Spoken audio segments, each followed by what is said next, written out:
Namaste, everyone. Happy Sunday. Welcome to our wonderful meditation and prayer call today for the spiritual defense against the coronavirus and anything negative, really, that's happening in the world. This is an all-purpose mantra, really, that we chant. This is Donna from the Pillai Center. Glad you guys are here. So here's the thing, we might not be leaving the house, and we might feel isolated, maybe to all appearances, but we are definitely not alone. We are that spiritual community. And whenever we go inside and chant the mantra and connect with the divine, we connect with each other also. And we receive the benefits and the blessings from the divine. And that's why we're here today, is just to remember that there's a bigger picture here. We are blessed. We are so blessed, and we are protected. That is the promise of Dr. Pillai, our guru. So what we're going to do today is we're going to start by meditating. We're going to just dive in and really just experience the blessings of the divine and Dr. Pillai. So we will begin with our meditations. There's actually going to be, we'll do a meditation combination. On April 2nd, Dr. Pillai gave another technique of just stilling the mind and getting out of the negativity and the blah blah that we keep hearing through the media and whatever, and just really just being able to discard all of that and sink right into our hearts. So it will begin with that meditation that he gave, and then we have our meditation that he gave at the beginning of this practice that we're doing over the last few weeks. And then it will end with Dr. Pillai's prayer for all of us, for the universe. So with that, we will begin. So get yourself in a nice, comfortable position, preferably in a place where you won't be distracted.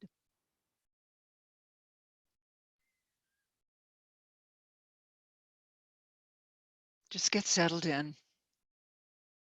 Relax. Take a few deep breaths.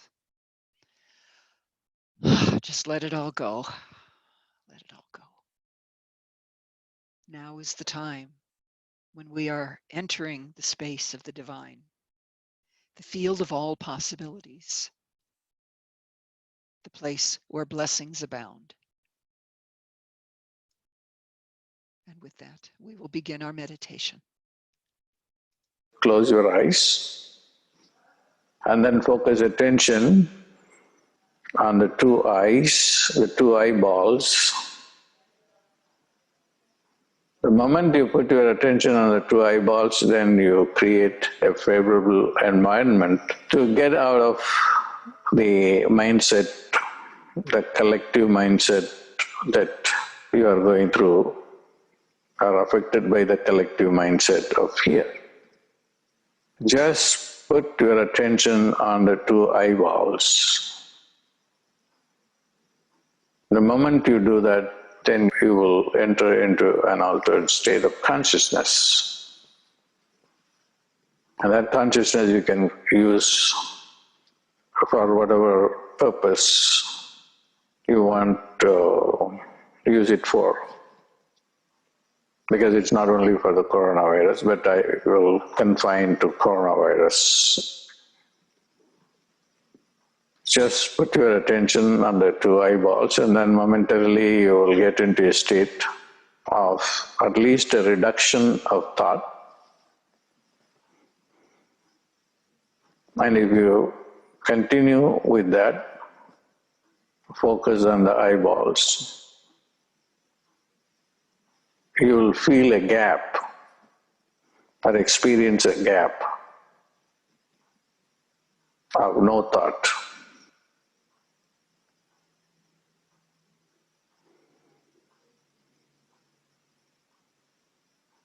Keep on going. Occasionally there may be some thoughts coming in, but everyone will at some point experience no thought.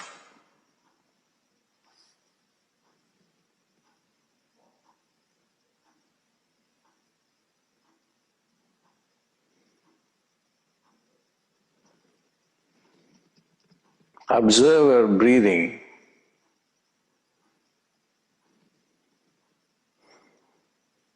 Breathe in through both nostrils. Fill the two lungs with the breath.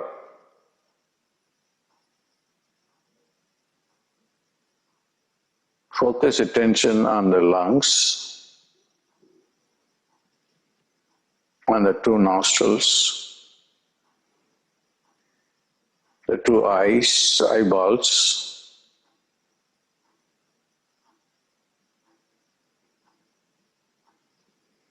and the third eye, which is the pineal gland. Just in the middle of the brain, a very tiny organ with 5 millimeters,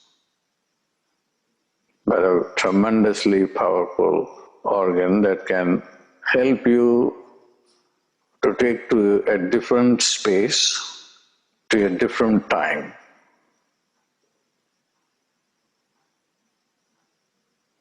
As soon as you begin to do this, you will have some images coming to you. The third eye is very visual.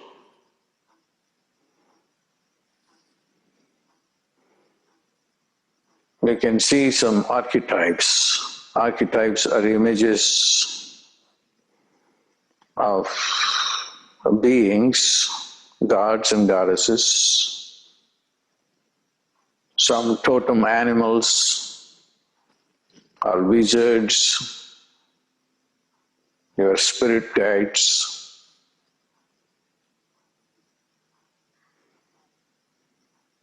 Instantly you will have a realization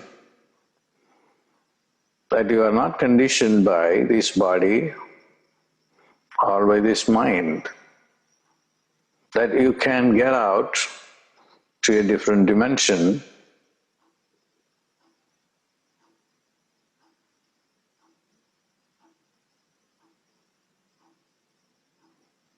stay in that position.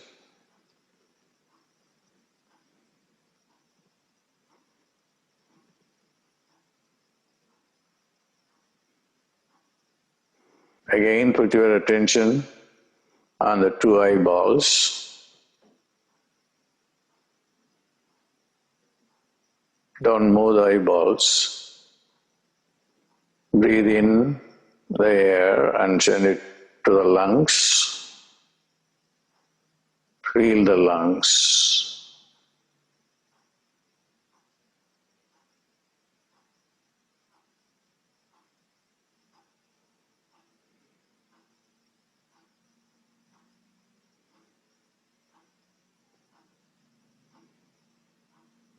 Feel the eyeballs, the nostrils, the lungs.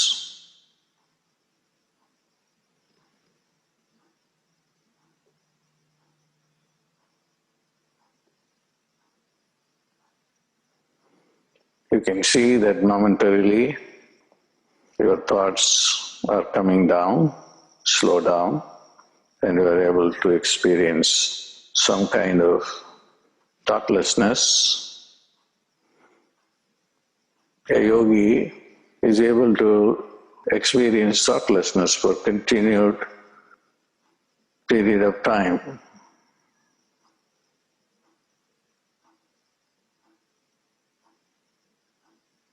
4 hours, 5 hours, he will be in samadhi.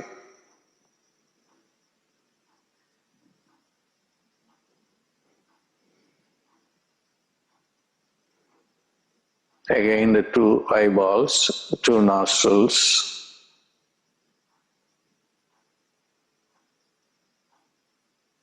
the lungs. Now go and focus attention on your third eye, in the middle of the brain, the pineal gland. That will further help you to move to a different dimension other than your mind consciousness.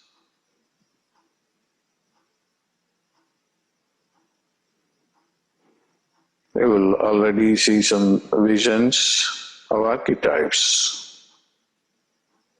You can fix your attention on one particular archetype or god, goddess, or a saint, or a prophet, Messiah, whomsoever you are connected to emotionally,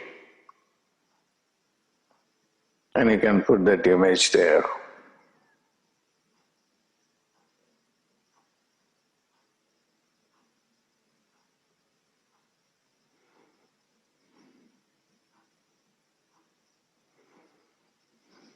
If you put on Jesus in the third eye, you see the cross.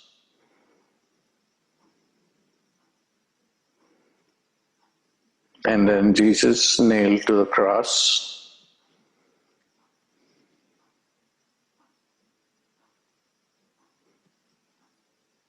And the blood oozing.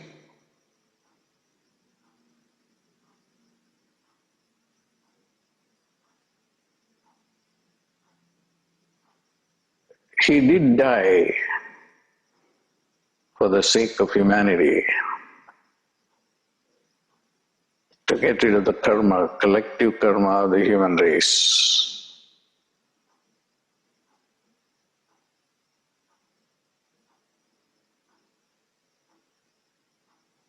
If you are not comfortable with Jesus, you can put the Buddha's image or some image, the image of Sri Imraji, those of you who are following me. You can put that image, or any Messiah or prophet or God or goddess. You can put that image in your third eye. The third eye has the ability to take you to a different dimension.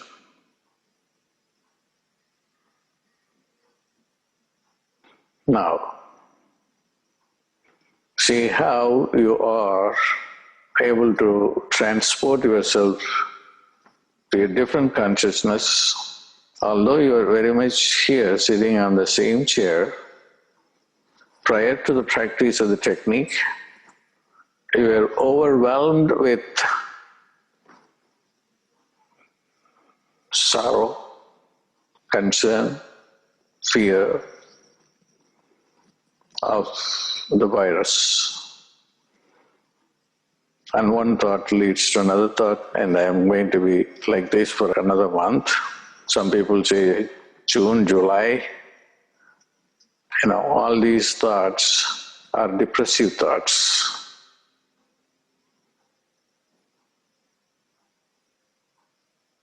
You have to put an end to those thoughts and think only positive thoughts. I told you to put Jesus' image or the image of any god or goddess, or you want to put in the third eye. You can do it for 5 minutes or extended period of time and come back. Again go back. You can continue doing this for at least these 2 weeks, the crucial 2 weeks when the world is going through really a tough time, a very painful time. But now you are not in that mode. You have changed your channel.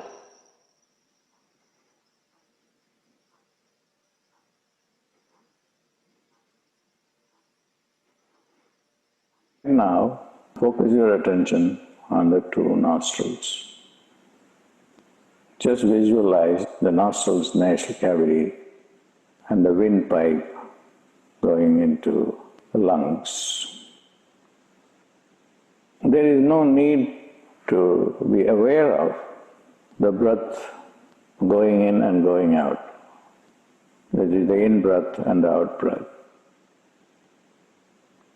If your attention falls on the in-breath and out-breath, that's fine. You can observe that.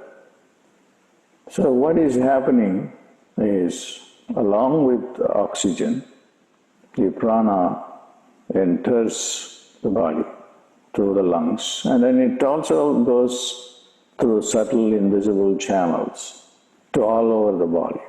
And that mechanism is taking place within the astral body, invisible body. But right now, I want you to focus attention on the two nostrils. And then focus attention on the throat. You can visualize a light, which is prana, which is a life-giving force entering through the nostrils. Just focus attention on the right nostril. Visualize prana as light entering through the right nostril. And visualize this prana going into the left brain, and the whole left brain lights up, filling the brain with prana as well as oxygen. It goes into the subtle body, and then the physical body, and then the physical brain. So the subtle brain, the astral brain, is involved as well as the physical brain. Now focus attention on the left nostril. A white light enters, which is the prana. It will do immense good to say the sound prana. Itself will bring in the life energy, the divine energy. If you believe in God, the God's energy just puts the God's energy into your system. The word prana. And then it gets into your left nostril, and visualize that it goes into the right brain. It fills both the physical brain and then the astral brain, the astral body. Now prana occupies the entire brain, the entire nostrils. The life energy is fighting against the virus energy which is trying to destroy us. Om Praneshwaraya Swaha. Praneshwara is a term which translated into English is the God of prana. The breath is God. The breath is prana, not simply oxygen. So you are filling your prana inside the nostrils, inside the two brains. Now you can breathe through both nostrils, sucking in prana, pranic light, which is outside, which is God's light, which is Praneshwara's light. Om Praneshwaraya Swaha. You are invoking the God of prana, the God of breath, and let him fill the nostrils and then the brain. Now come back from the brain to the throat and focus attention on the throat. And this is where, again, in religious term, a fight between the life forces and the anti-life forces are taking place. Just put attention there. Visualize a blue light in the throat. Om Praneshwaraya Swaha. Om Praneshwaraya Swaha. Om Praneshwaraya Swaha. Om Praneshwaraya Praneshwaraya Swaha.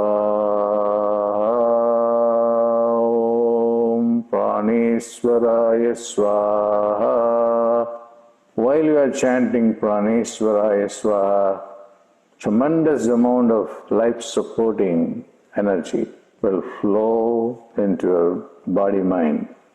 The entire body will light up, and then prana from outside through the pores in the skin will enter into the body, into the brain, into every part.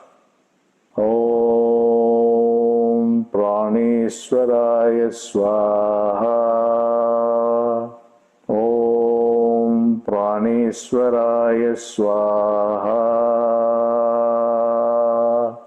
And then we will go down to the windpipe into your lungs. Oh, and fill the lungs with prana. And with prana also the oxygen will enter. Now visualize the prana going and entering into the lungs and filling the lungs with light, the light of prana. Om Praneshwaraya Swaha. Om Praneshwaraya Swaha. Om Praneshwaraya Swaha.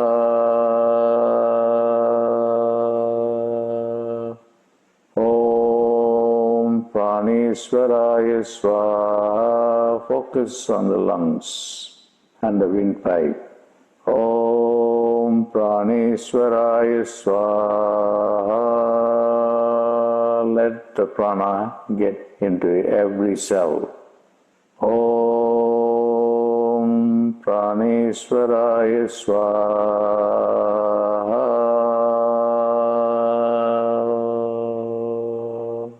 Om Praneshwaraya Swaha.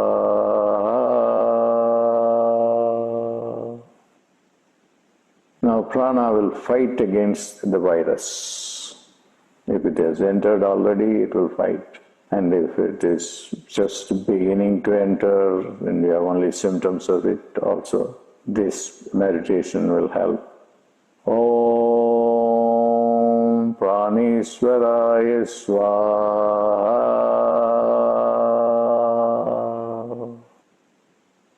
Om Praneshwaraya Swaha. Now visualize the path through the nostrils. It goes into the windpipe and then down into the lungs. Visualize them as light columns. Om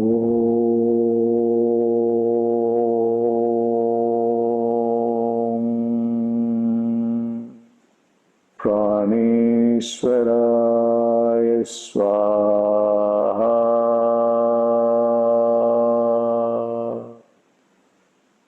It will help a lot to associate it with the Holy Ghost, the breath with the Holy Ghost. The Holy Ghost is the power giver, is one of the Trinity, God. So if you have an inclination and happy about associating the prana with the Holy Spirit or Holy Ghost, that will do immense good, because it doesn't matter whether you call it as Praneshwara or Holy Ghost, or in the Buddhist terms, watching the breath. So the bottom line is we have to focus attention on the life energy itself. It's a life and death situation. A respiratory disease is trying to mess with our respiration, with your life. That's why I am bringing in science, yoga, religion, mythology, all together in order to make the meditation very powerful. I call upon the Holy Ghost to enter through my nostrils. With His power, the Holy Ghost is defeating the virus and protecting our respiratory system, our lungs. You can use your own language. In Judaism, instead of saying Holy Ghost, you can say Ruach. It will be very powerful. Ruach. Ruach. Ruach. It goes with the light into the respiratory system through the nostrils to the lungs. It's entering this system. And if you are practicing yoga, then you can use the word Om Praneshwaraya Swaha. Om Praneshwaraya Swaha. Om Praneshwaraya Swaha. Om Praneshwaraya Swaha.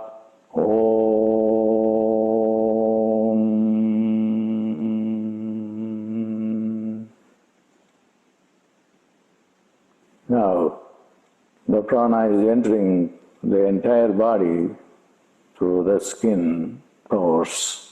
They are filled with the pranic energy, the life force, which is God Himself. God is making yourself powerful, immune to dark forces like the virus.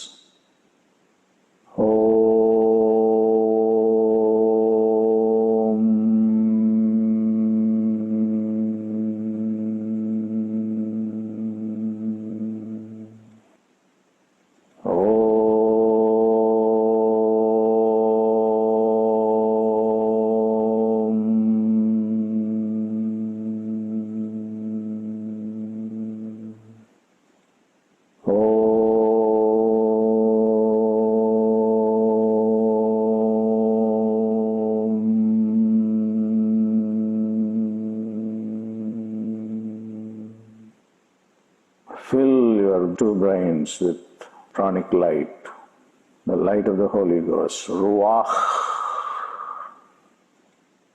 or the energy of the Buddha, or whatever God you want to call upon. The whole body is filled with incredible, powerful, strong God's energy. Don't worry about the mind. If the mind wanders and thinks stupid thoughts, which is the nature of the mind to do, it's a monkey. Bring your mind to the meditation. Your brains are filled with prana, the Holy Ghost, Ruach, or Buddhahood. The nostrils are filled with pranic light. Visualize a blue light in the throat. And then the lungs, white light, pranic light. Om Pranaya Swaha. Ruach. Ruach. Call upon the Holy Spirit to fill you with the light of God.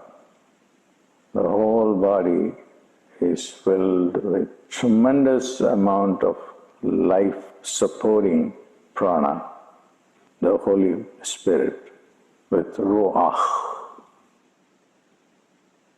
It's God Almighty, as the word says, Almighty, is tremendously powerful, and His energy is in your body, mind and soul. It will protect you during this difficult period. Let's all get united and do this meditation to bring God's energy, to bring the breath, the prana, that will fight against evil forces that are trying to destroy us. This is how you can help spread God's power. With science and God, we will defeat the disease. Now, let us pray from our heart, mind, and soul to the Almighty, to the nature, invisible God. We are ignorant. You are an embodiment of wisdom. Give us the wisdom so that we can protect ourselves from dangers like this coronavirus. We do not know how to protect ourselves. Please use your miraculous powers and protect your children. Amen. God bless.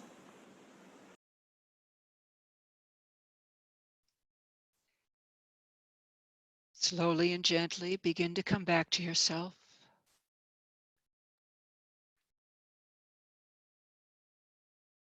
Come back to yourself and end the meditation. Put a little movement back in the body. Become aware of your surroundings again. And when you're ready, you can open your eyes.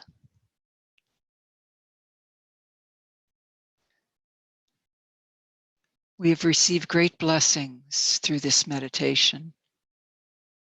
Please remember that when you leave the meditation, you leave nothing behind. You take all of the blessings with you.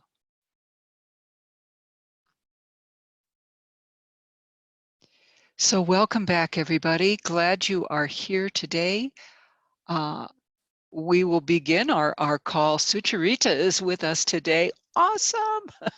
Sucharita is one of our master teachers for the Pillai Center, and just wonderful. I'm sure many of you already know her. Those of you who are brand new here, oh my gosh, welcome. So glad you're here. So Sucharita is amazing.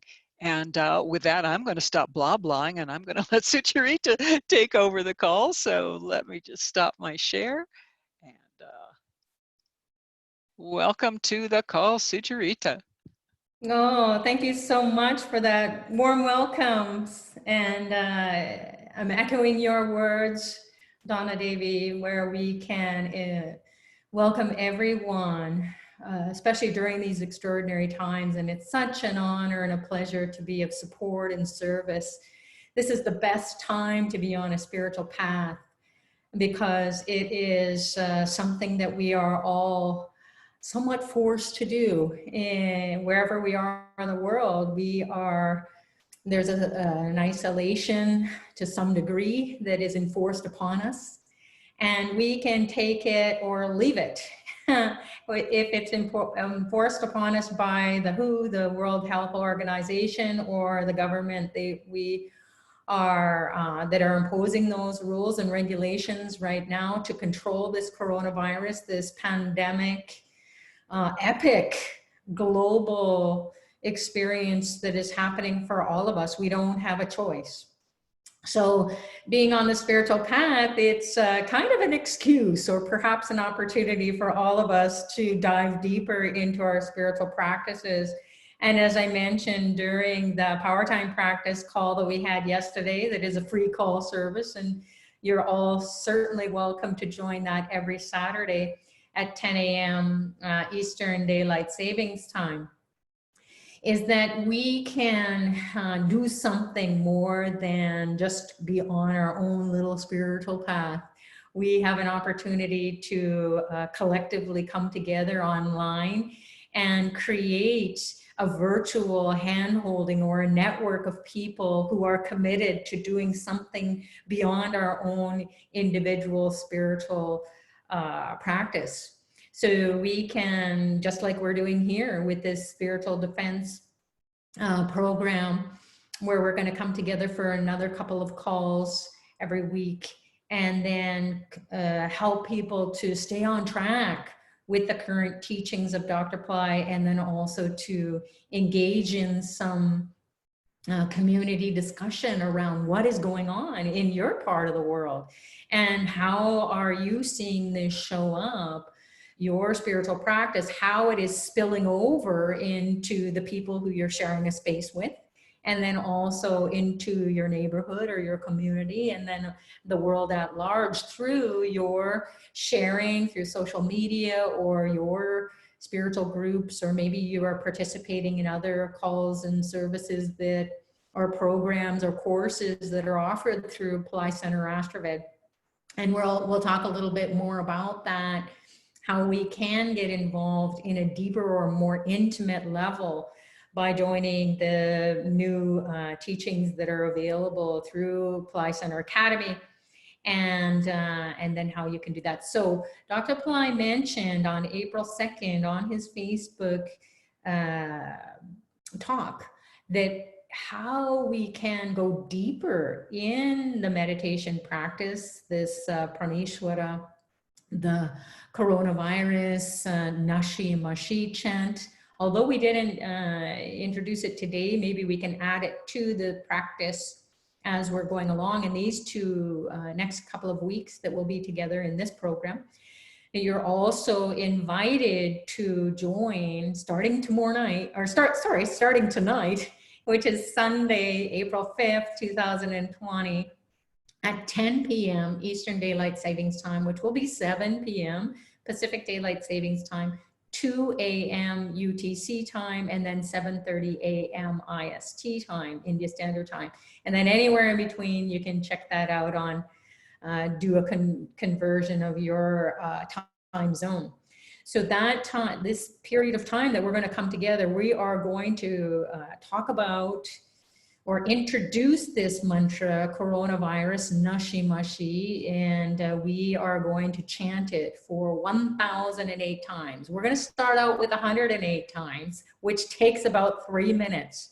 And it goes by so fast, such that Dr. Pillai wants us to do it 1,008 times as a community at least.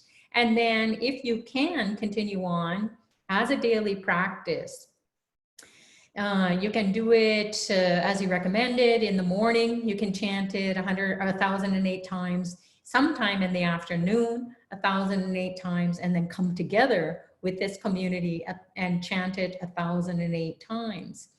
And I'm so happy to be able to be doing this with a community, because that's what I miss the most. When we come together and we chant and we see, oh my goodness, what do these mantras do?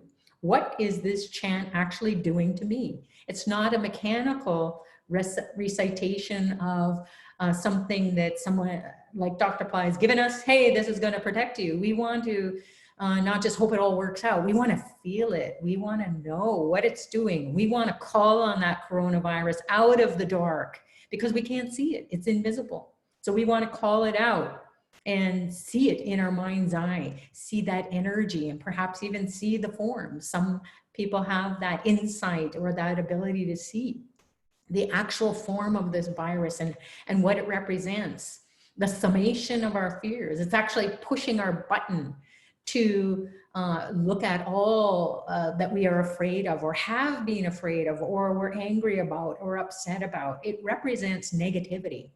And on a global scale, we're faced with this negativity, and we're forced to be inside and be separated from one another. And perhaps it's a wake-up call in a very mysterious way, as the divine usually does. We can't understand how or why things happen until we actually go through it. So we're invited, by calling on coronavirus, to come in and into our mind's eye and then see where it's impacting us, because we're surrounded by it. We're surrounded by the fears of everyone. We're surrounded by mass media, how it's pumping in that fear of catching the virus, even though it looks like everyone in my neighborhood is out and about walking, keeping social distance, but they're out and they're exercising. They're with their kids, they're with their pets, their dogs, walking their dogs, you know, waving to people, smiling. They seem to be happy. So perhaps the isolation is working to some extent for those people who aren't as impacted, because their health is good and their well-being is good. So we want to be able to come together collectively, feel what that feels like, and then pray for one another. And then as a network or a community around the world, a global community, we can have that spillover energy going into the space. In fact, they have said The studies that show that if you or I or anyone who meditates or does a mantra practice for an extended period of time, you can create an energy force field or a ripple effect. The waves of that chanting, the sound waves and the light waves that come in to you will go out into about a 4-mile radius. So we are actually creating sound waves and energy waves to go out into our neighborhood and create a blanket of protection. So we're all invited to come together, just as they did with the TM movement, the Transcendental Meditation movement years ago, where they went to these places, war-torn countries, and then also places like Washington, D.C., where the crime rate was the highest at that time. And a couple of thousand people came together. And one of our members who joins Power Time Practice, she shared, she was one of those people. She said it was so amazing to come together, chant all day and all night, and meditate all day and all night for, I think it was a month or 2 months. And then the research showed that the crime rate came down in that time. So that's what we're here to do, is experiment globally with this coronavirus chant. So Nashi Mashi is part of the chant, and Nashi Mashi are the sounds together that will reduce or diffuse the virility of this, the virulence of this virus. It will die. It will be diffused. It will be destroyed. And mantras are something that last forever. They are eternal. So it is something that has come in because this evil force has come in. It's causing so much negativity on so many different levels. The economy is going to be crushed. My God, what are we going to do? And our health and well-being, even if we do get the okay to go back out, how are we going to interact with others? So these are the big question marks, the unknown. How will we be? Will we be able to gather in religious buildings or temples or churches or mosques or even in nature? Currently now in Toronto, the parks, the main parks are closed off. They're roped off. They are sealed off. There are police in front of the gates. So we can't even go out to the parks anymore. So this is how it is. We have to stand in certain places, adhering to the 6 feet or a couple of meters distance between one another when we're lining up for groceries. We can't buy a bunch of groceries. We're limited. You can only buy one type of groceries per family.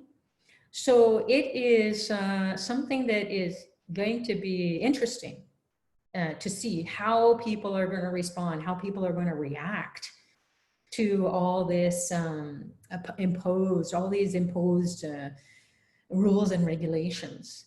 And so far, so good. And perhaps it is because we have a lot of people from Canada who are also studying with Dr. Pillai. And I'm only saying from Canada because that's where I am. That's the reference point that I have, besides speaking with one another. And maybe we will have in our discussion today the sharing about how it is in your place, and then how your practice, even when you're standing in line and maybe people are irritated, but you can be doing this chant, or you can be listening to your cell phone that has downloaded these meditations while you're waiting. So do something that is super conscious, higher consciousness, inviting the divine to come in, and we'll see how fast those lines move, or how smoothly or at ease people are with your own practice. Not that you're going to be saying it out loud, but it's going to be coming through you and then rippling out in this light and sound wave format. So that's what the mantras do, and they are never destroyed. They're akshara, meaning they cannot be destroyed. So that's what I wanted to share. And I also wanted to share about the the Facebook message on April 2nd, where Dr. Pillai said, not only can you chant the mantras or do the meditation, you can be holding a sacred object in your hand. So for example, you can be holding Ganesha. So Ganesha is this elephant-headed being. He has a pot belly and he rides a mouse, and this is a small image. You can fit it into the palm of your hands and you can be holding on to it. And all these images, all these statues, these spiritual tools are available that you can purchase through Pillai Center or Asheville, or you can purchase it online depending on where you find it. So Ganesha's energy will help you to experience success and well-being and health. So if you resonate with Ganesha, you can hold on to Ganesha. You can also hold on to something that is an image that is, or a divine weapon that is associated with Ganesha. So each archetype has a weapon, and this is an axe. It helps you to just chop up any negativity. So you can hold on to it. Not that you're going to throw it out or want it to, will it to go out into the space and just destroy everything like a war weapon. You want to just be holding on to it and be a spiritual weapon. And then you feel what that feels like, and imagine that weapon of Ganesha just chopping up the negativity that you feel inside of yourself, or low energy inside of yourself. So those are a couple of images that you can explore and perhaps experiment with. There's another image that Dr. Pillai shared during his call, is the veil. And this is the lance of Lord Muruga. So Lord Muruga, I have an image of him, and he happens to be Lord Ganesha's brother. And so this is a small image of him. You can see his spear or lance or veil there. And then he's got a couple of other weapons. And so this is the image of Lord Muruga. Why we want to pray to Lord Muruga is because he is the god of, one of the gods of the third eye. So he will help you to open up your third eye, to burn away anything that is attacking your brain, because your third eye is right about at this point in the middle of your brain. And then it impacts what you see as well. So it lights up all the 6 parts of your brain: the front, the back, the 2 sides, the 2 tops of the brain, and then the 5th or the 6th part of the brain is the midbrain, the third eye. So that's the pituitary, the pineal, and the third ventricle. That's an apparatus or a complex structure that we can relate to in our anatomical structures of our brain, but also in the subtle body. And then it creates this cup or vessel that the divine can come in and then just root out any negativity. So he is the one who will root out enemies, diseases of all kinds, including coronavirus, debts, litigation. So that energy, scarcity consciousness, poverty consciousness, worry, anxiety will be diffused. So whatever we think, so we become, and we can't when we're so worried about everything. So this is the veil, the lance, that represents your backbone as the shaft of the veil, and then the head of the veil is your brain. And then if you imagine it like this, then it will bring in this superpower, this energy, this light, this intelligence that will burn anything that is bombarding your brain and creating fear and anxiety. And then that's what will help to protect you. You see, with every spiritual being or master, even Christ carrying the cross. I don't have one handy, but you can carry the cross, as Dr. Pillai shares. It comes from the image of the swastika, which is the image of the Hindu tradition, which represents success and well-being and prosperity and health. It got screwed up when the Second World War was happening with Hitler. He turned it around and made it to be a power that went against him ultimately and destroyed him. So you always have to use the power for good. And so getting back to the cross comes from that image of the swastika, which means health, wealth, happiness, success, and enlightenment as well. So all these beings have this force field of energy, or a halo, or an aura, like you do too, as well. And when we use these connections, these divine Wi-Fi connections with these beings and these archetypes and their images, then we will always be reminded to go, that will be our go-to, instead of our worried mind, instead of the thickness of the energy in the field around us, and then in the media that's pumping all this scarcity consciousness, being afraid, being worried, oh my God, so many deaths, you know, that are happening, and we just don't know if it's real news or fake news. So as Dr. Pillai says, we got to unplug from it. So all these divine beings will be introduced in this 30 days of coming together, and we will introduce divine beings that you can pray to on that specific day, because every day has a certain energy. So we can honor Lord Ganesha today, and we can, he's the one who is at the base of our spine. He will give us the energy to move the Kundalini energy up, piercing all the chakras and activating those, so our aura expands from inside to outside, creates this force field of energy. And then to come up to the third eye, and then we will have this sense of peace and enlightenment and joy and happiness. Even if it is just for the meditation, it will go on and on and on. It will expand like a breathing of this spiritual energy going in and out. So we're asking the divine through Ganesha's blessings on a Sunday, because he's closely associated with the energy of the sun, and the sun represents our soul, as well as his dad, Lord Shiva. He is also the overlord of the sun.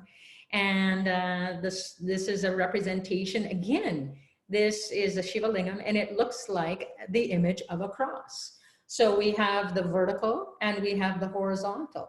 And this is the image that has been there forever, that the Hindu tradition or the Indian tradition has shared with us for thousands of years.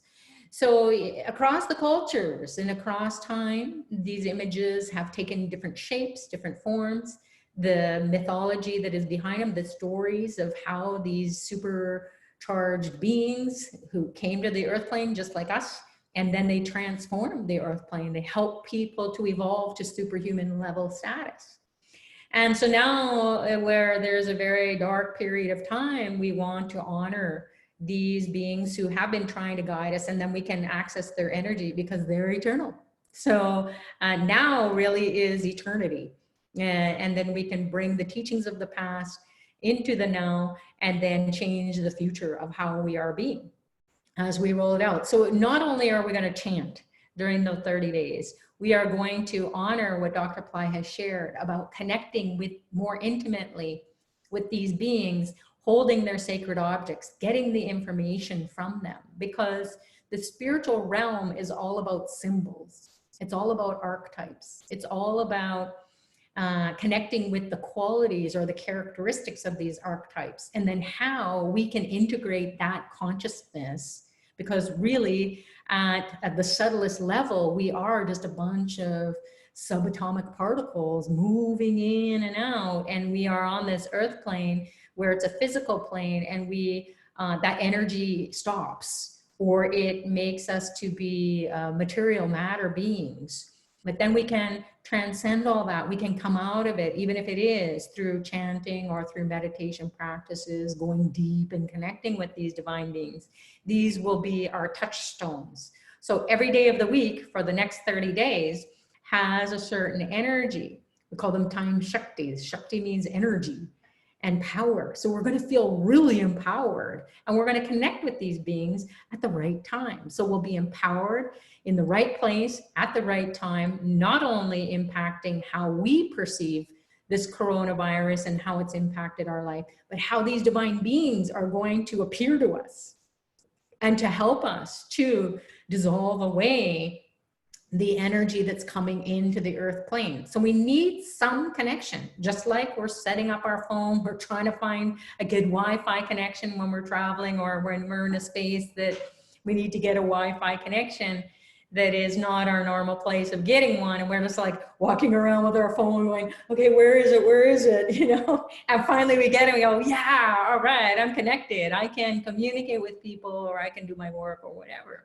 Or I can listen to the YouTube, watch the YouTube, or listen to other YouTubes that are going to be empowering, versus that which is surrounding us and being imposed upon us by the media. Right or wrong, it's something that we've got to unplug from, and then ground ourselves into that energy of the spiritual beings who are coming in and saying, this is a better way of thinking, this is a better way of being. So these spiritual tools are the symbols that the divine speaks to us. And everyone qualifies. It's beyond our religions, it's beyond our language barriers, it's beyond the government, the health organization, anything. It is beyond all that. And then that's what will activate your subtle body, your energy body. Because it's not just one body, it's layers and layers and layers. So we have a physical body, we have a mental or intellectual body, we have a spiritual body, we have a body that is made up of astral bodies. So we don't want to get too technical, we just want to say, get to the beyond all this that's stuck in this realm of, you know, hurling through space with all the planets going through their orbits around the sun. Sun represents the soul again. We're solar beings, and we want to connect with this fire and this energy that creates life on this planet and on other planets as well. So we'll get to know about the planets. We'll get to know about our universe in a way that is very practical. We'll be sending out an SOS saying, please help us here on this earth plane. We don't know where else to go. We're isolated from one another. So please help us to connect and then be in the right place at the right time. And then sending out the SOS, which will be coronavirus Nashimashi. Help us to destroy this evil force that has come in at this period of time. So let's open it up for some questions, comments, shared experiences. If you are on the phone, you can press *6. If you are on Zoom, you can unmute your mic. If you'd like to put your question onto the chat, you can do that. I see that Donna Davy and other people have posted the timings for the chant, coronavirus Nashimashi. And then also there is a Facebook group that Donna Davy just set up right away for the plays of today's meditation, and then perhaps the discussion that will empower people to join, and then also to keep going every day. So it's a discipline every day that we can do on our own, or we can join with the community and feel the group energy and feel that upliftment spilling over into the whole globe, and see what that does. So this is the time where the virus in its lifespan, it is coming into a peak period. And this is where the peak, meaning there's going to be more deaths. And we're going to see more people getting upset about a lot of different things, not just about the coronavirus. So it's an energy that's going to come in to the earth plane, because this is the lifespan of how it's rolling out. So the first 3 months, it's working on climbing, and now we're in the peak of it. And it's, again, Dr. Pillai has shared, this is the mantra, and if we come together, it will diffuse that energy, it will flatten the line, we won't peak out so much. If we're going internally and we're doing something divine, the divine will come in. It's an SOS we're sending out. And then we'll see how it rolls out towards the end of the lifespan in the coming months. So are we open for taking in some audio callers, people on audio? Donna Davy? Yeah, we're good.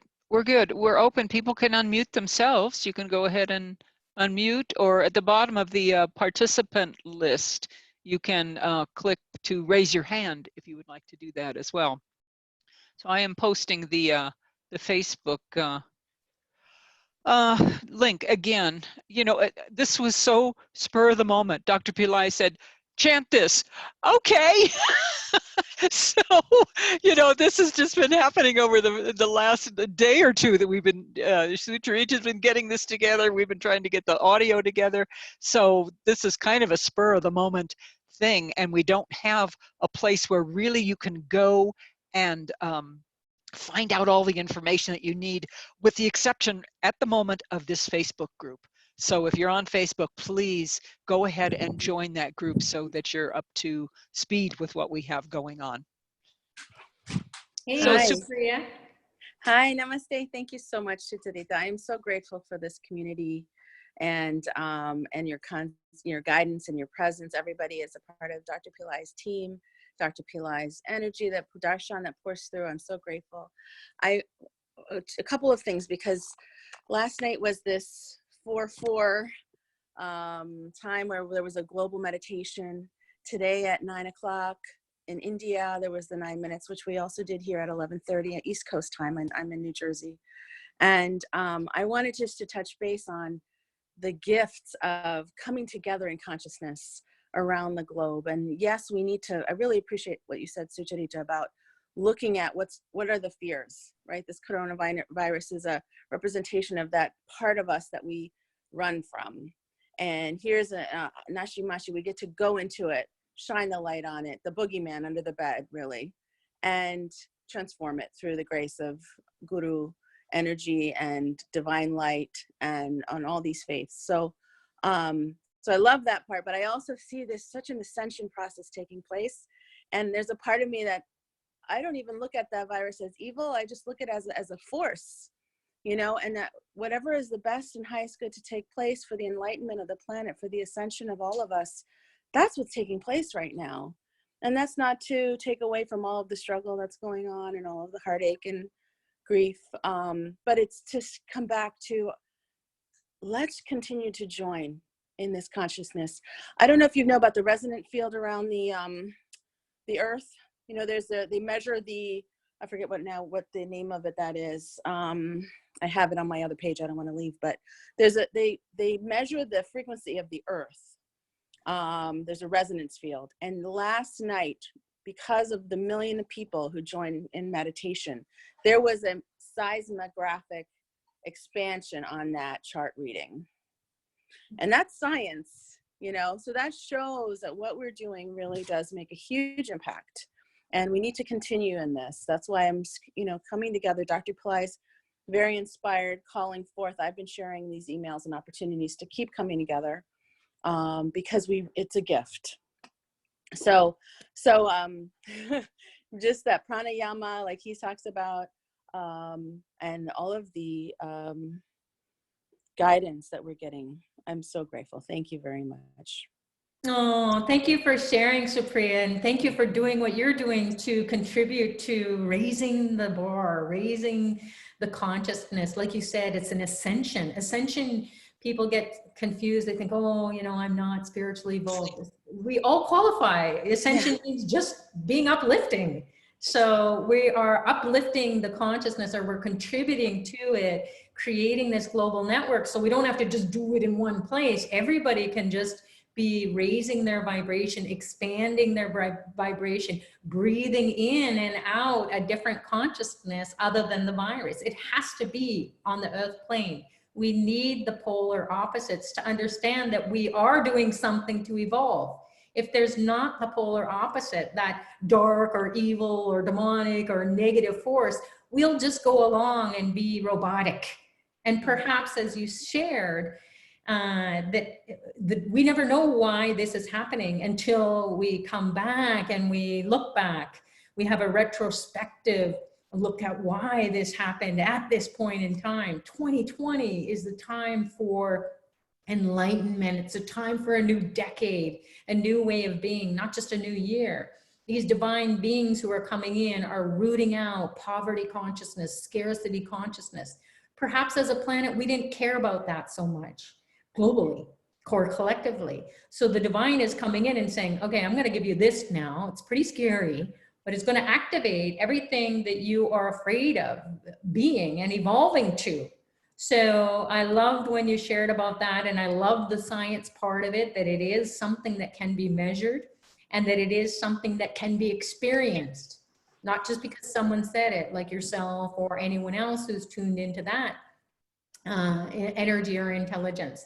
It is something that we can all feel inside of us as we do it. And then we can have a starting point and an end point. What happens in 30 days? What happens to the world in 30 days? What happens to our neighborhood, to our family members who maybe are, you know, upset or they're getting frustrated, and it's a beautiful season now, spring season here is coming and we're stuck inside. You know, perhaps We will see and feel and experience something that only the divine can do when we are in a somewhat isolated situation. We have to go within before we can reflect or bring that energy to the world externally. Yes, yes. Another thing I just pointed out, someone pointed out to me last night, notice how clear the sky is. There's no planes, there's no airplanes, and how quiet. And at least in my neighborhood, it's so quiet and peaceful, and there's no airplanes and all the chemtrails and the pollution that was being created. And now looking up at the stars and seeing, you know, the conjunctions that we know are taking place astrologically, and seeing it astronomically, and just being present to these gifts that Mother Earth is experiencing right now. The rest from all the plastic consumption because we're eating at home. You know, it's just there's such an incredible gift that is pouring forth. So thank you again. Lots of love. Thank you, Supriya. God bless. Thank you. You too. So that's fantastic. And that's what we can, when we come together, we can get that inspiration, or we can get that, we can share about our experiences so that we can participate. When we are participating in our own spiritual practice, we have something greater than ourselves to commit to as a global community we can contribute to. Most of us go through life and we feel purposeless. We have our job, we have our career, we have our business, we have maybe family that is very supportive, and we have our health and so on, but there's this existential angst inside of us. Why are we existing? What's the higher purpose? This is it. We get to do that, and everyone qualifies, regardless if you're just new to the spiritual path or new to these teachings.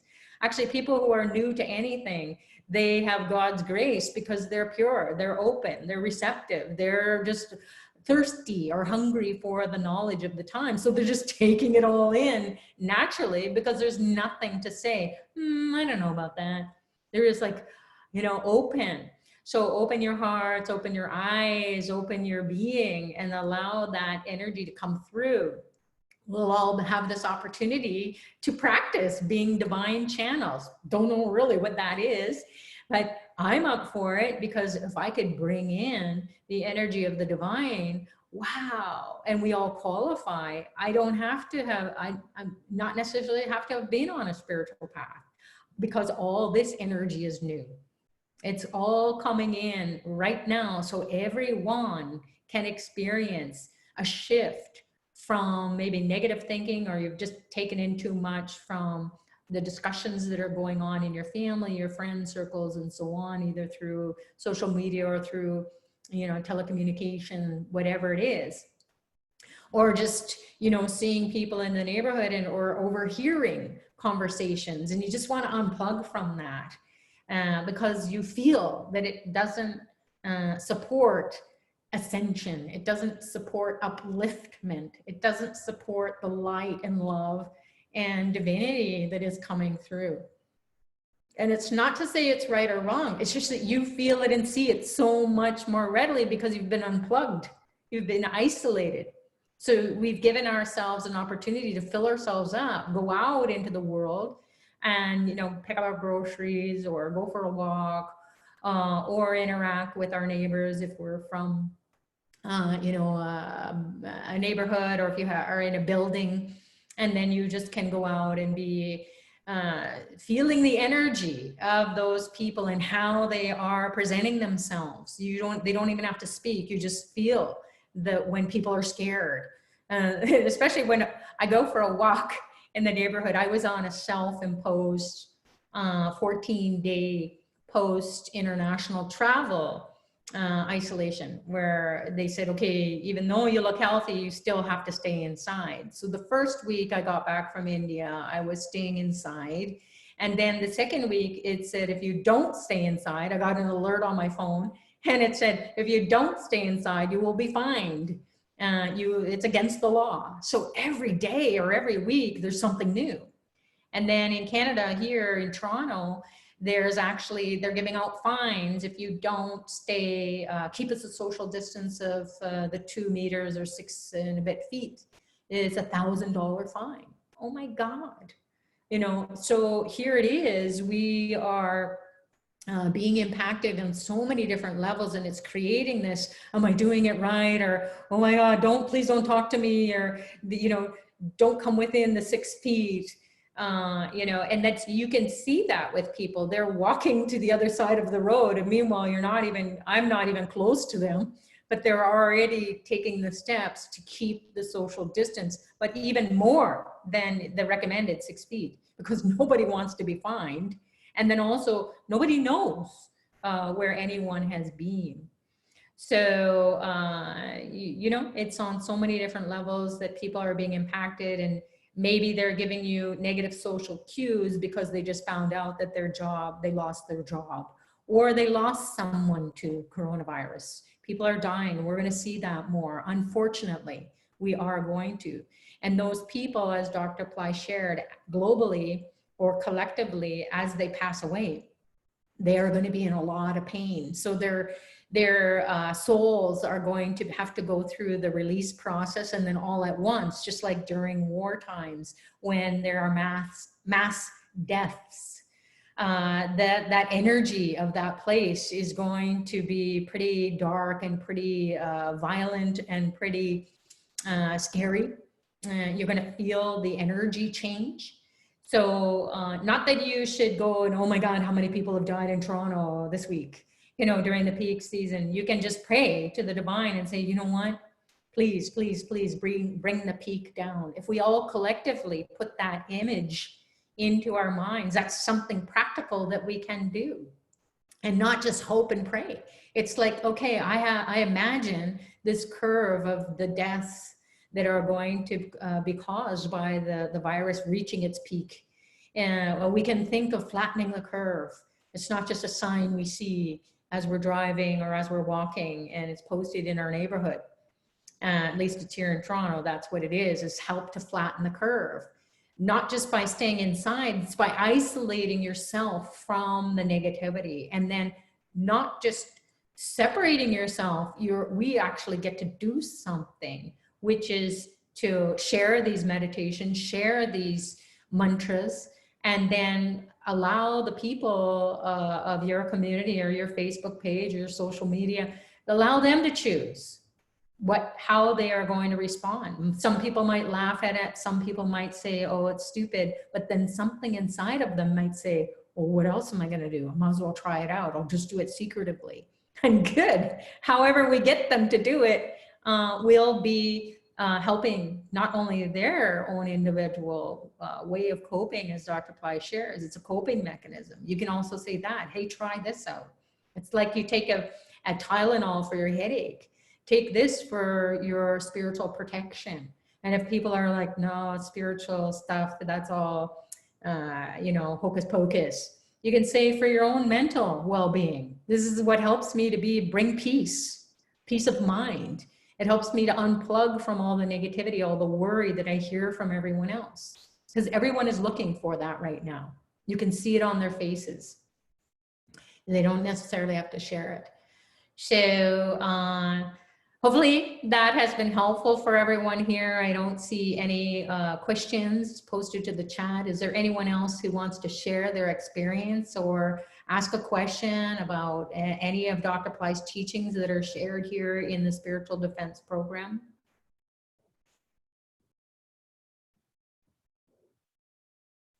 Well, you can start with the attitude of gratitude, as Dr. Pillai shares, and all the masters do, and we all know, when we are grateful just to be alive, as we hear from people sharing about how it feels more peaceful, there's not so much traffic out there, not so much noise, the noise pollution is down, whether it's from airplanes or trains or automobiles or other big machineries. You know, most of the construction sites are shut down here in Toronto because of the virus and interacting with bigger groups of people, workers. So that's all shut down. So we don't hear that those heavy machines going on in the space. So it is a time where it's very potent. The space is cleared of those extraneous noises that generally make us to feel like white noise in the background, and it's numbing. We don't even hear the sounds of nature. So tune in to the sounds of nature, the birds singing, and then also the sounds of the wind going through, the different elements. So the earth, feel it, feel the vibration of the earth now that it's a different feel. Feel the water that you're drinking is not just the bottled water. It can be, you know, the purified spring water of your place that you might be taking in, or filtering through your tap. And then you're drinking that and seeing how that moves through you. The fire element, light a candle or light a lamp.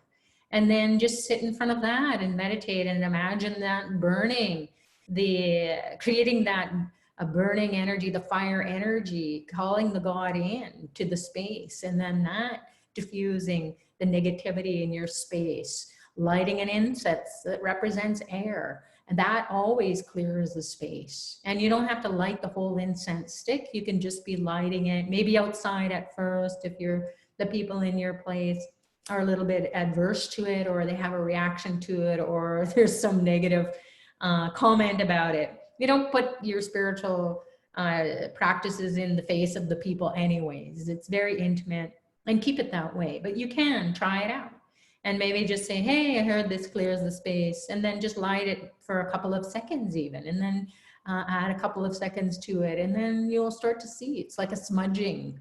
The traditions of smudging to clear the energy and calm it down.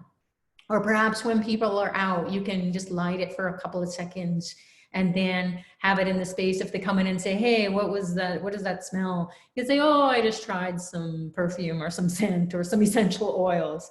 Even that will help to honor the air element, purifying the air. And then the space, well, what is the space? You can have flowers. Bring one flower into your place. And then that will honor the 5 elements. And then you will be honoring those elements within you and everyone else in the space. So symbols are going to be what you're going to learn about in the 30 days where I'll be leading those chanting calls. So we're not just going to chant, we're going to make this to be an educational, a high educational experience so that you are empowered to be in the right place at the right time, connected to the beings who are of that time period, that vortex of energy coming in from the cosmos, and not feeling so lost as we send out the SOS, the message, hey, help us. As Dr. Pillai shared, Father, Father, Father, help us, help us, help us. Save us, save us, save us. That is another practice that you can do. I tried it for an hour. And as I was moving about in the house, on my computer doing some work that I wasn't in meetings, so I could say it every now and then. And some energy came into me and I felt, whoa, supercharged and super cleansed. So you can call out to the goddess too. You can say, Mother, Mother, Mother. Dr. Pillai is never, he's always welcoming. He's never going to disrespect anyone's religious or spiritual path. He's actually inviting, hey, if you know something that'll work for people, please let us know. That's why the ruach comes in, and feel it. It's an energy breathing into you. The pranishwara, or the mantra of the Buddha, or the practice of the Buddha, where you're watching not the breath of the air coming in and out with the oxygen and carbon dioxide exchange. It's the breath of the life force moving through you, the subtler breath. So he's always welcoming these different spiritual technologies, different practices, and you are welcome to share that as well. As we tune in to these divine beings, as Supriya was sharing, you can see them now. At nighttime, you can see the alignments of the stars, the planets, because the sky is that much more clear for us to view it with our naked eye. So we're going to learn, oh my God, we are connected to these planetary beings, and they are connecting to us human beings. And then that consciousness is merging and mixing, and then helping us to evolve through this turbulent time. And Whenever there's a turbulent time in the world, we all come out for the better, collectively as an evolved species. So maybe we were too flatline, we were too comfortable, we were too much into material pursuits, and that's not satisfying. And we were getting out of control with our spending, individually as well as globally. And look at how maybe some of us are saving where there's money in the bank, even though they're saying the economy is tanking. It can be individually, we're seeing, oh my God, I'm really not spending on things that I thought I needed to spend on.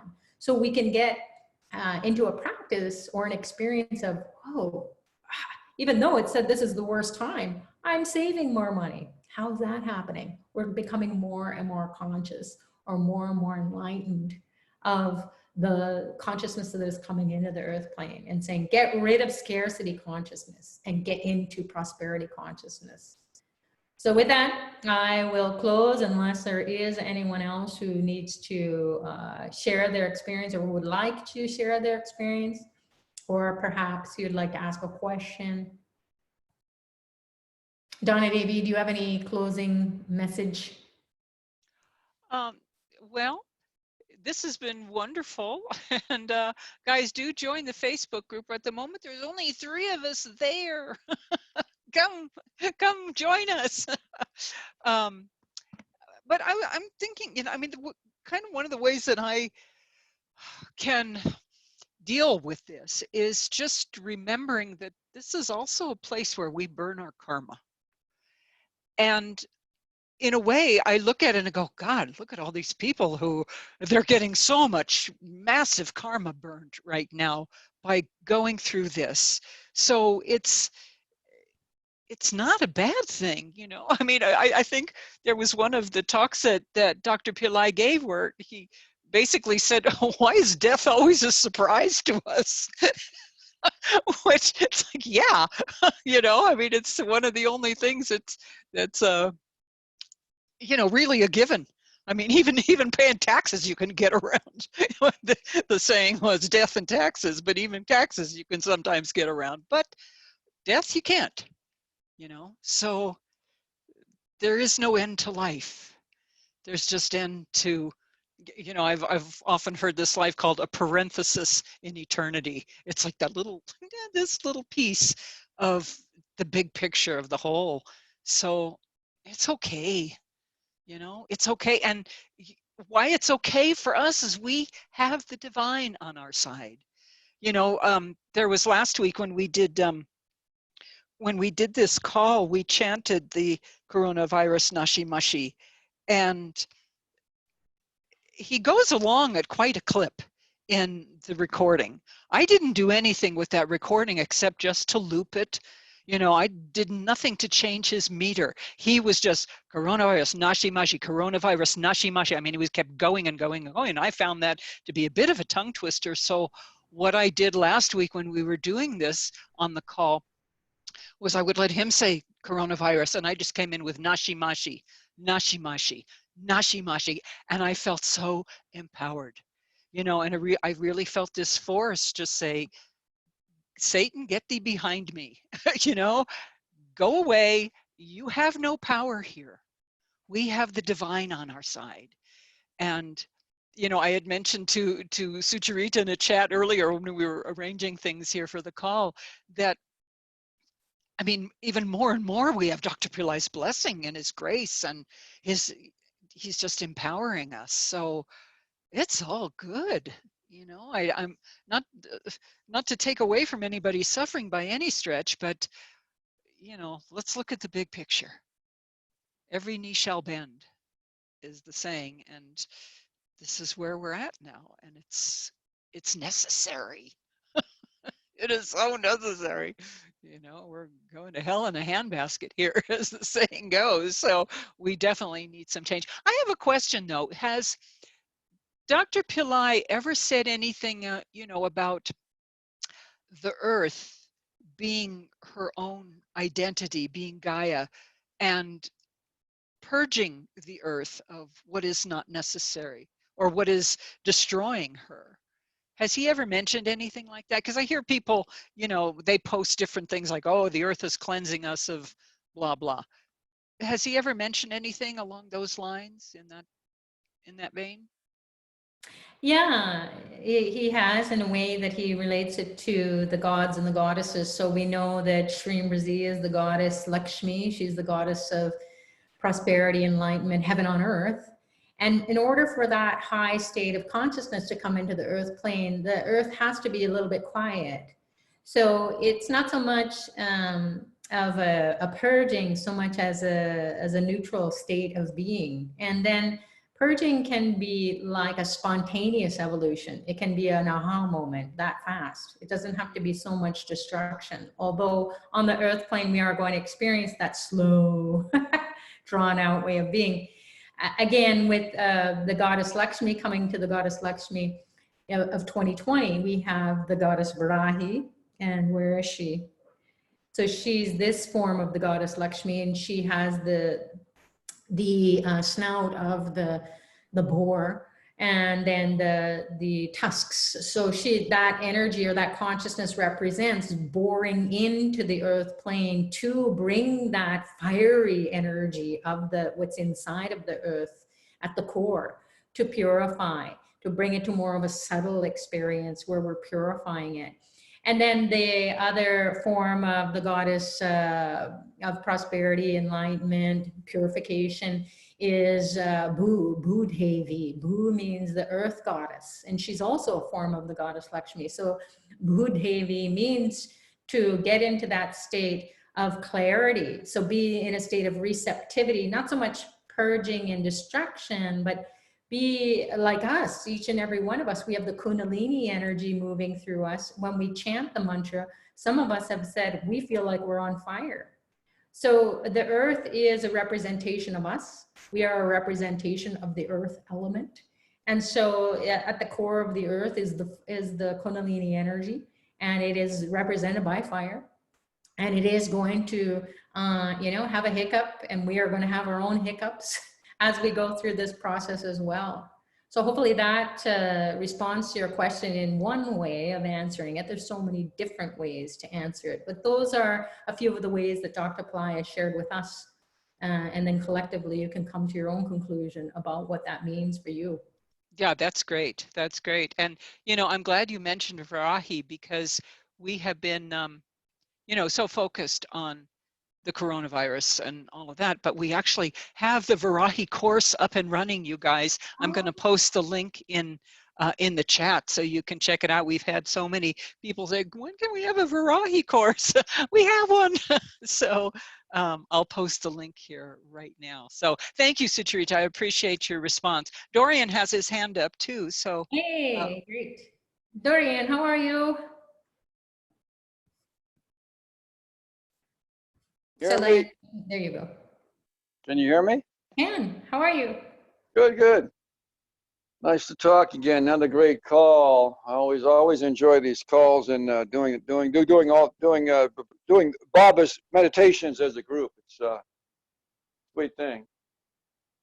Yeah, I'm enjoying this time. Actually, it's very quiet here in Seattle. It's very calm and quiet, and I'm enjoying my time off from working and stuff, and being able to focus on my art and all my meditation practices and whatnot. It's a very enjoyable, peaceful time in a lot of ways. So I'm enjoying this quiet time, and I did all the parks are open. We can walk around. I was kind of surprised to hear that in Toronto, all the restrictions on things, fines. We don't have that here in Seattle. So that was kind of fascinating, But China is back up to work, and everyone's able to move around now, and they're back up going, and they've beat the virus. There's very few new cases going on. So China has they've resolved it for themselves, and all the factories are going again, pretty much, and people don't have to stay home. So that you can find that on you can Google that. You can find that online, that information about China. Well, So, that's very inspiring. yeah, it's not quite as bad as we think. And also, you know, the common flu kills on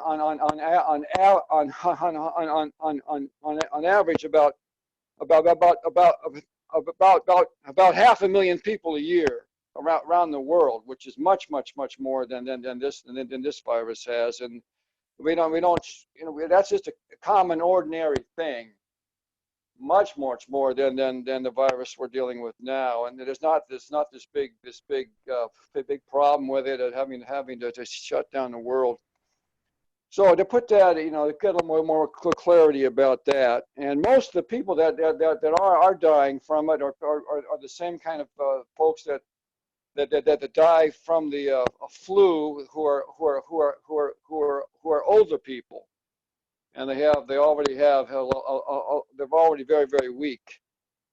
Most of them. And there are, I guess, with this flu, there are some younger people dying in certain places. But so, and the media wants us to believe it's this big horrible thing, and the media is making this out to be a certain way that it's not nearly as bad as we think. But at least it's a good time to get some downtime and relax the world. But the media is like owned by a very small group of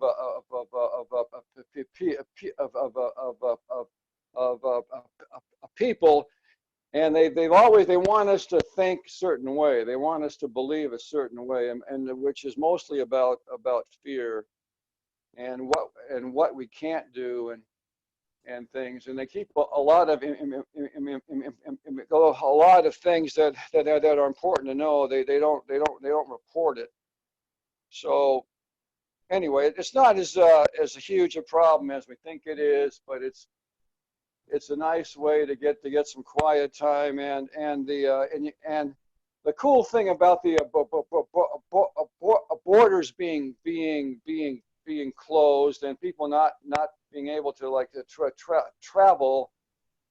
See, I've been following like the whole Q thing, and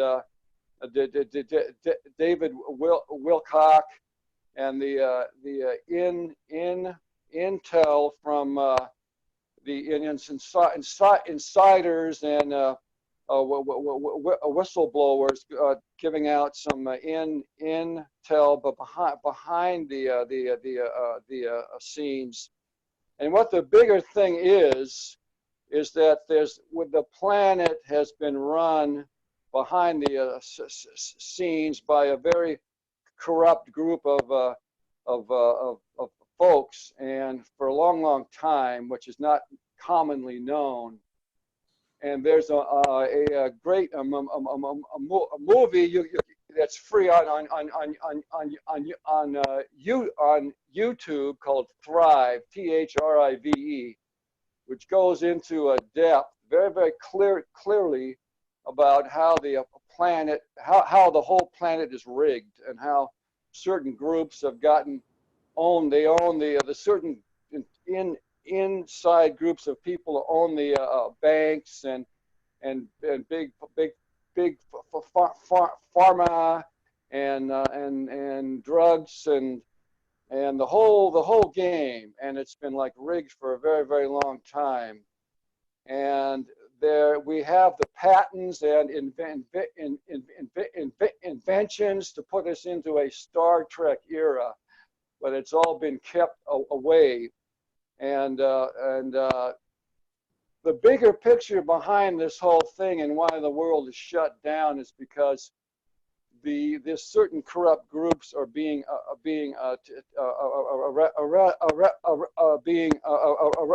arrested and are being stopped from being able to stop the planet from being free.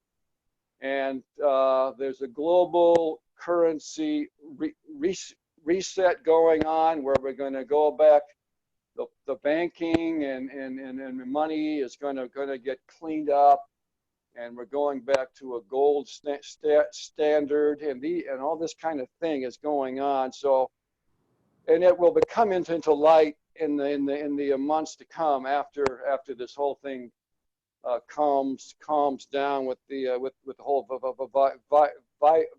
virus thing. And anyway, we're real excited about it, and sometimes I don't talk very well when I get all worked up about things. But that's what's going on. That's the information that I have been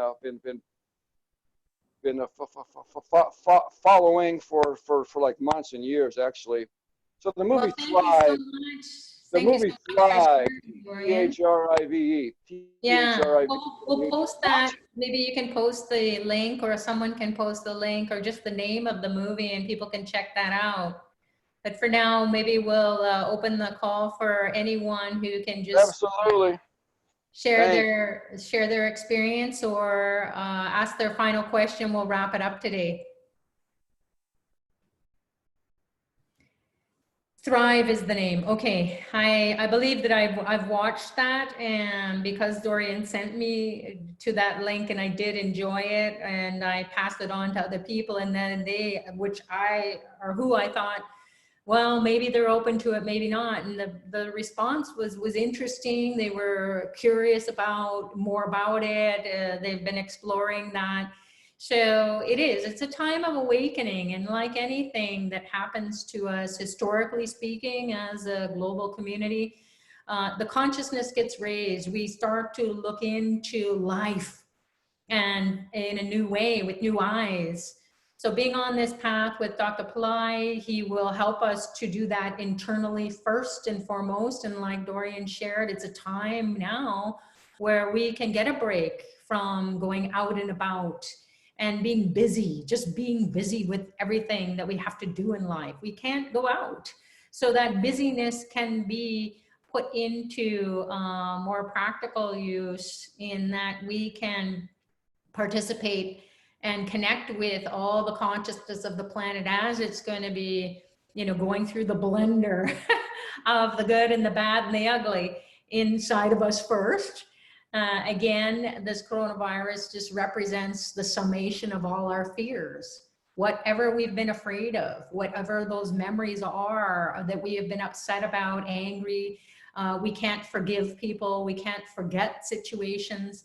So many people are sharing now by doing this coronavirus nashi-mashi mantra, or doing the practices, the meditation practices from this spiritual defense program, or any of the other courses. It's brought to the surface of everyone's attention that which we're afraid of, that what they are experiences being angry or frustrated, stuff they can't see. It's coming out of their blind side. It's in their blind spot.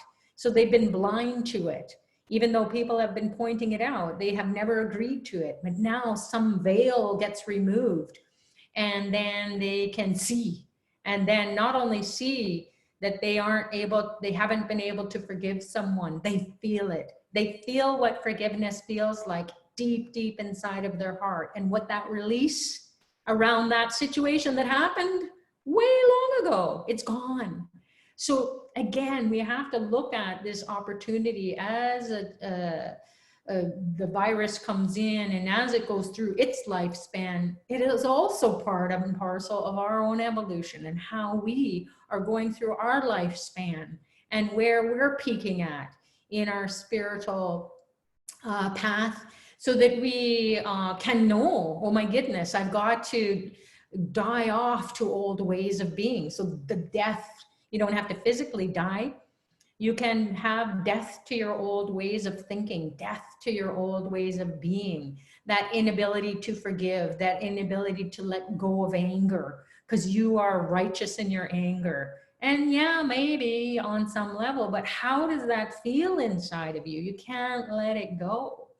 So doing your practices, engaging in reading of books, spiritual books, such as the You might go into the Bible more and find out, you know, when plagues came, or, you know, when people were in upheaval, or even when Christ tipped the tables at the temple and said, you know, you guys are missing the point. He was an angry guy.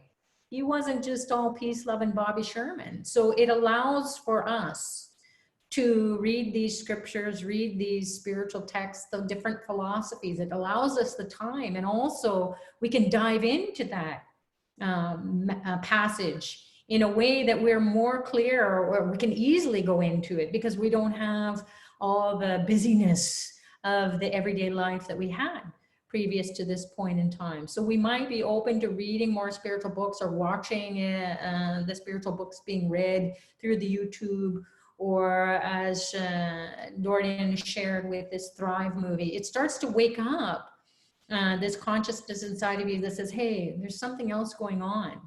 And we don't have to necessarily die in this lifetime not knowing about it. And maybe there will be full disclosure, maybe not. But we're going to come out of this in a whole new way of being, collectively, economically, spiritually, education-wise. We're all going to come out of this. That's guaranteed. Whether we die in the process of it or die off to our old ways of being, that's up to you. It's up to your soul. So feed your soul. Feed your soul with all this stuff that you're going to be attracted to. Not everybody is going to be attracted to reading books or watching YouTubes. That's fine. We're just here to share what might help. And then, you know, you don't have to do all the spiritual practices, because that can be overwhelming, and then that can be discouraging. So just do what resonates with you. From my experience using this coronavirus nashi-mashi mantra practice, perhaps that's why I was asked to host it. I did it. I was using it in the morning, in the afternoon, in the evening, 1,008 times. It takes about a half an hour. And I went into a different state of being, in a different place. And I had memories come up that just were washed away. And I was just so enlightened by it. I felt uplifted. I felt like, oh, this is the way to get rid of it. This is my Tylenol for my headache. So you're invited to do that as a practice.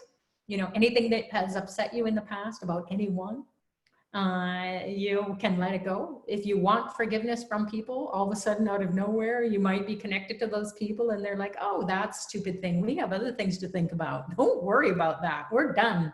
You know, let's create a better reality. So this is where miracle consciousness can come.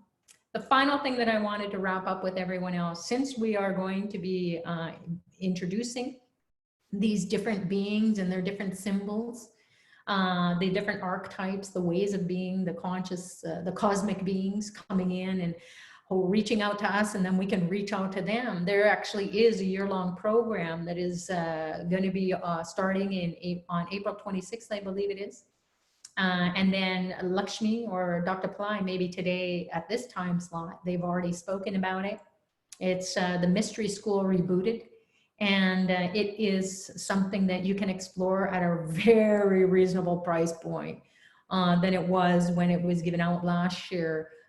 So it might be in your best interest to explore it at least, and then get connected to these archetypal beings. They're not just stories. They are beings who are reaching out to us and saying, please pull me into your consciousness. Let me help you. So there's angels all around us. All the sacred texts have said it in the Bible, in all the different scriptures across the cultures, across the religious traditions that we know about or don't know about even. And those beings are there and they want to come and help us. So that's something you can explore. And I'm happy because I've been asked to host those live calls every week to guide people along, and I'll be able to review it. So I'll be just like so happy to be going deeper into those spiritual teachings. They were amazing. They transformed my life in ways that no way I could imagine ever happening.